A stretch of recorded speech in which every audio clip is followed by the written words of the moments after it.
Olá pessoal, aqui é o Velgas, hoje é dia 2 de janeiro de 2026. Donbass, a vida que parece morte. Vou fazer uma análise na realidade, porque a gente está falando Pokrovsk, Mirnohrad sempre e Dobropilha, né? E de fato ali, o Pokrovsk principalmente, tem sido o epicentro da guerra em todo o teatro de operações ali. Mas a gente precisa ter um quadro um pouco ampliado, o que está acontecendo em Donbass, para poder enxergar o que de fato está acontecendo como um todo, né? E com isso ficarmos mais imunes às mentirosas e falsas propagandas da Rússia. Antes de avançar nesse tema, eu quero convidar a quem não é inscrito, inscreva-se no canal, aqui você vê a verdade. Quero também convidar a todos a darem um like, compartilhem com suas redes sociais, ajudem o canal, recomendem o vídeo, recomendem o canal e peço também que quem quiser faça seus comentários, que são sempre muito bem-vindos. Muito obrigado. Bom, o Donbass, a vida que parece morte. E isso quem diz são militares, né, que estão ali na região de Donbass, não especificamente apenas em Pokrovsk. Em Pokrovsk também, é claro. Os soldados ucranianos, eles defendem ali, tudo é ruína. Não existe cidade. Ainda tem algumas que têm população que eu me admiro pessoalmente, né? Porque as pessoas ficaram lá em condições muito precárias, sem energia elétrica há muito mais tempo, sem água potável, então é uma situação muito difícil. E já não tem nem onde comprar comida, né? E ainda estão lá. Então é uma situação muito complicada. E os soldados ucranianos defendem essas ruínas de cidade, que eu até ousaria chamar de cidades fantasmas. Eu não sei se a maioria delas, provavelmente, eu acho que não serão reconstruídas depois da guerra, né? Porque as pessoas que saíram, que é a maioria, elas vão ficar elas já estão criando raízes nos locais que eles foram, inclusive aquelas que foram para o exterior, já estão criando raízes, muitas já têm emprego, né? Nos países em que os receberam, né? Muitas até pessoas já contraíram matrimônio, arrumaram namorado e estão lá trabalhando e estão vivendo nesses outros países que os receberam. Aliás, para onde os ucranianos foram, a maioria dos países, acho que na sua totalidade, receberam bem. O povo dos países recebeu, graças a Deus, recebeu bem os ucranianos, que na realidade são refugiados de guerra, dessa guerra insana, criminosa, não inteligente, movida pelo ditador da Rússia, em nome da Rússia, e com apoio, quando começou essa guerra, da maioria da população, mais de 80%. Agora que eles estão roendo a corda porque a guerra voltou para eles, voltou para a Rússia, com destruição, não mortes de civis, mas com muita destruição, e eles estão tendo problemas por causa disso. Mas existem mortes, sim, mortes dos filhos daqueles que o ditador da Rússia manda serem mortos na linha de frente, nas suas táticas primitivas da Idade da Pedra. E os ucranianos estão lá nessa cidade sem infraestrutura, não querem ceder territórios, não querem ceder metros, né? Acontece que às vezes eles têm que recuar e de muitas localidades eles já recuaram. No eixo de Kramatorsk, vamos falar em Kramatorsk, que fica ali naquela região próxima a esse epicentro Pokrovsk, as tropas russas atacam implacavelmente as posições da brigada número 24, que é uma brigada mecanizada, é uma brigada com blindados, é uma brigada e eles atacam ali nessa região, principalmente Chasiviar, que eles mais de 2 anos tentaram conquistar e não conseguiram.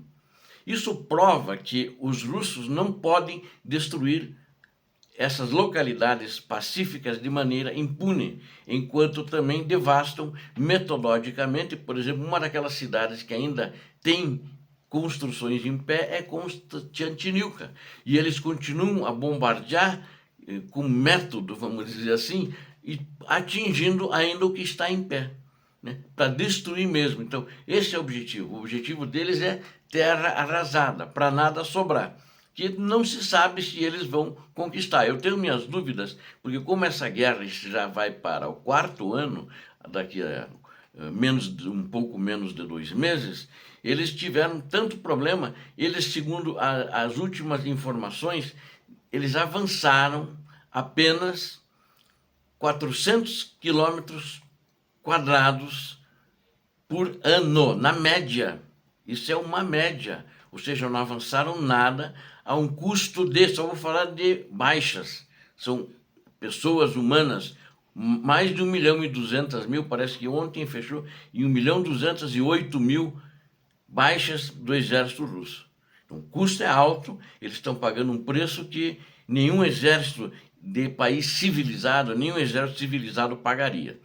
Em meio a essa guerra russo-ucraniana, movida pela Rússia, que as forças moscovitas continuam focadas para capturar toda a região de Donetsk. E isso desde o começo dessa segunda fase da invasão, né? Então, há muitos meses, anos, né? Vai fazer 4 anos. E eles querem, na realidade, tem lugares que eles diminuíram o confronto, né?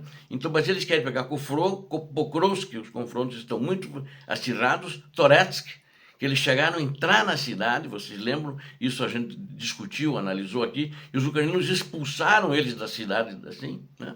Depois, Chasiv-Yar, que eles nunca chegaram a entrar na cidade, já estão há mais de 2 anos tentando ali também, que fica na região de Kramatorsk, e Konstantinivka, né, um pouco depois. Então eles permanecem com essas áreas, eu diria ali em Donbass, são as áreas mais intensas na linha de frente, né? Em Toretsk não é tanto assim, já foi barra pesada, não que não seja agora, né? O risco de morte ali é grande, né? Mas não está como era há 1 ano atrás. A ofensiva russa em Konstantinivka depende de uma batalha por Pokrovsk da Ucrânia. Para eles conseguirem, então hoje eles só bombardeiam, com bombas guiadas de avião, com drones, né? Não, destruir o que está em pé, esse é o objetivo. Então, sem Pokrovsk, eles não conseguem chegar nem a Kramatorsk, que também está sendo bombardeada todos os dias, né? Por muitas horas, às vezes. Lá tem população. Em Chasiv-Yar não tem população. Primeiro Pokrovsk, depois Konstantinivka, então só depois que eles iriam para Sloviansk e Kramatorsk. Então, na realidade, ainda é uma longa jornada que se Pokrovsk cair. Eu já não estou mais acreditando que Pokrovsk vai cair, né? Acho que, apesar de eles estarem na parte sul da cidade, ali ser uma área, na maioria da área, na parte sul, uma área cinzenta, estou achando difícil. Acho que os ucranianos vão empurrá-los embora dali, né? E os ataques russos nesse eixo Kramatorsk, eles são constantes, mas é à distância, né? Eles estão tentando mobilizar para chegar em outras posições veículos blindados, poucos que eles têm, e estão sendo metodicamente destruídos pela Ucrânia. Mas todo esse equipamento do russo já foi destruído desde o início da segunda fase da guerra. Eles não conseguiram mobilizar suas tropas nem para chegar no centro de Chasiv-Yar. No máximo, eles se instalaram no bairro do Canal, lá embaixo, onde passa o rio. Isso também já noticiei, e depois disso se acalmou. Tem dias que eles não fazem ataques lá, né? Quando tem ataques, é 1 ataque no dia, quando muito 2. Né? Intensos confrontos continuam, né? Ali também, às vezes, né? Mas tá mais calmo. Chasiv-Yar é uma cidade dividida por um canal, né? Que eu citei há pouco, mas é lá embaixo, que ela fica bem no morro, numa colina, né? Em lugar elevado. Acho que essa é a dificuldade, e os ucranianos estão lá em cima na colina defendendo, não deixam os russos se aproximar. Ela tinha 12.000 habitantes pré-guerra e está também ali em Donetsk, que tem um ponto focal, esforços militares russos desde 24 inteiro, né? E agora 25 inteiro, 2 anos no mínimo, mas acho que já tem mais. Enquanto Chasiv-Yar defende a linha de frente, Konstantinivka sofre com ataques aéreos e de artilharia. Os russos estão arrasando sistematicamente a cidade, não dando nenhuma chance aos civis, que lá tem bastante civis. Porque como ela estava distante, ninguém se mexeu, né? Deveriam ter ido embora. Muitos civis ainda permanecem na cidade. A maioria já saiu. Muitos deles ainda se recusam a evacuar. É muito perigoso lá, não sobrou nenhuma infraestrutura e, francamente, a vida lá parece mais com a morte, falou um militar ucraniano. Konstantinivka ancora a rota de acesso sul ao cinturão das fortalezas de Donbass, que inclui Sloviansk, Kramatorsk, Druzhilka e Pokrovsk. Juntas essas cidades formam o bastião oriental da Ucrânia. Se Constantinivka cair, o anel defensivo poderá ser flanqueado, deixando o coração de Donbás vulnerável. Do ponto de vista operacional estratégico, a captura de Constantinivka e Duzhilka tem um peso significativamente maior para os russos do que a captura de Dobropilha, por exemplo. Isso ocorre porque aproxima as forças russas vindas do sul de uma aglomeração urbana ali em Donbás, sob controle ucraniano. A região de Sloviansk, Kramatorsk, enquanto a tomada de Dobropilha resultaria apenas de um sucesso operacional tático limitado, ou seja, eles ali estão, na realidade, entre a cruz e a espada. Né?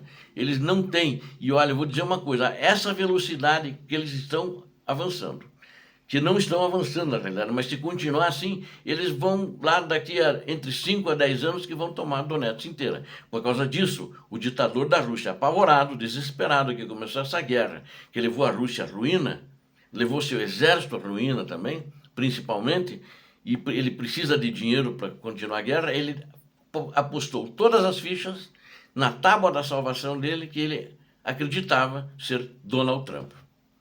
Obrigado a vocês que assistiram esse vídeo, conto com vocês, inscrevam-se no canal, deem um like e compartilhem com suas redes sociais. Deus abençoe a todos vocês, Deus abençoe a Ucrânia, Deus abençoe o Brasil. Paz e bem, paz para toda a humanidade.